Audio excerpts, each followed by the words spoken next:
Hello എല്ലാവർക്കും നമ്മുടെ പുതിയൊരു വീഡിയോയിലേക്ക് സ്വാഗതം. നമ്മൾ ചെയ്യുന്ന ഒരു ബേസിക് സ്റ്റിച്ചാണ് ഇത്. ബട്ടൺ ഹോൾ ഫ്ലവേഴ്സ് ആണ് ചെയ്തേക്കുന്നത്. അപ്പോൾ ഇതുപോലെയാണ് ഇതിപ്പോൾ ഈ സ്ട്രെയിറ്റ് ആയിട്ടാണ് ഞാൻ കൊടുത്തേക്കുന്നത്. ഇതുപോലെ നമുക്ക് ചരിച്ച് വേണമെങ്കിലും ഇത് ചെയ്യാം. അപ്പോൾ ഇത് എങ്ങനെയാണ് ചെയ്യുന്നതെന്ന് നോക്കാം. അതിന് വേണ്ടിയിട്ട് ഞാൻ ഇതുപോലെ എംബ്രോയ്ഡറി നീഡിൽ ത്രെഡ് ചെയ്തെടുത്തിട്ടുണ്ട്. ഇനി നമുക്ക് ഈ ഞാനിപ്പോൾ സർക്കിളും അതിനുള്ള പെറ്റൽസ് പോലെയും വരച്ച് കൊടുത്തിട്ടുണ്ട്. ഇനി ഒരു സർക്കിളിൻ്റെ ഒരറ്റത്തിട്ട് നമുക്ക് തുടങ്ങാം. ഞാനിപ്പോൾ ഇവിടെ തുടങ്ങി. ബട്ടൺ ഹോൾ സ്റ്റിച്ച് ചെയ്യുന്ന അതേപോലെ തന്നെയാണ് ഇതും ചെയ്യുന്നത്. ഇനി നമുക്ക് ഞാൻ ഈ വരച്ചേക്കുന്നിടത്തേക്ക് ഇതുപോലെ എടുക്കാം.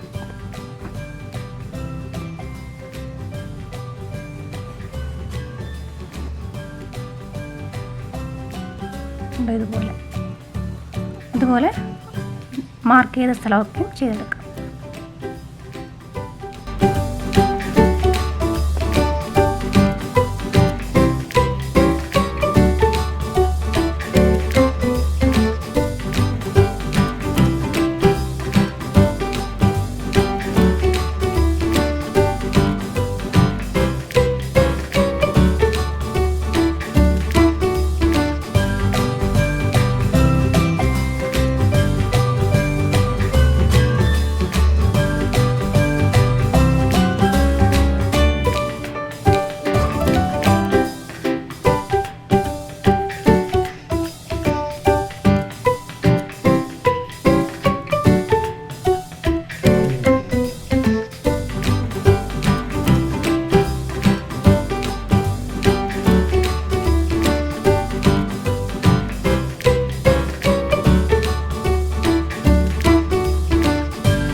കണ്ടോ, ഇത്രയും ചെയ്ത് കഴിഞ്ഞാൽ നമ്മൾ ആദ്യം സ്റ്റാർട്ട് ചെയ്ത് അടുത്തെത്തുമ്പോൾ അവിടേക്കാണ് നമ്മൾ എൻഡ് ചെയ്യേണ്ടത്. കണ്ടോ, അപ്പോൾ ഒരു ജോയിൻറ്റ് നമ്മൾ അറിയത്തേയില്ല.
ഇതുപോലെയാണ് ബട്ടൺ ഹോൾ ഫ്ലവേഴ്സ് ചെയ്യുന്നത്. അപ്പോൾ ഈ ഡിസൈൻ, ഈ ഒരു സ്റ്റിച്ച് വെച്ചിട്ടുള്ള ഒരു ഡിസൈനാണ് നമ്മൾ നാളെ ചെയ്യാൻ പോകുന്നത്. അപ്പോൾ ഇതെല്ലാവരും ട്രൈ ചെയ്ത് നോക്കൂ. ഈ വീഡിയോ എല്ലാവർക്കും ഇഷ്ടപ്പെട്ടു എന്ന് വിചാരിക്കുന്നു. വീഡിയോ ഇഷ്ടപ്പെട്ടെങ്കിൽ ലൈക്ക് ചെയ്യാനും ഷെയർ ചെയ്യാനും കമൻറ്റ് ചെയ്യാനും മറക്കരുത്. നമ്മുടെ ചാനൽ ആദ്യമായിട്ട് കാണുന്നവരാണെങ്കിൽ സബ്സ്ക്രൈബ് ചെയ്യൂ. അപ്പോൾ ഇനി ഇടുന്ന വീഡിയോസിൻ്റെ നോട്ടിഫിക്കേഷൻ നിങ്ങൾക്ക് കിട്ടുന്നതായിരിക്കും. വീണ്ടും മറ്റൊരു വീഡിയോ ആയിട്ട് കാണാം.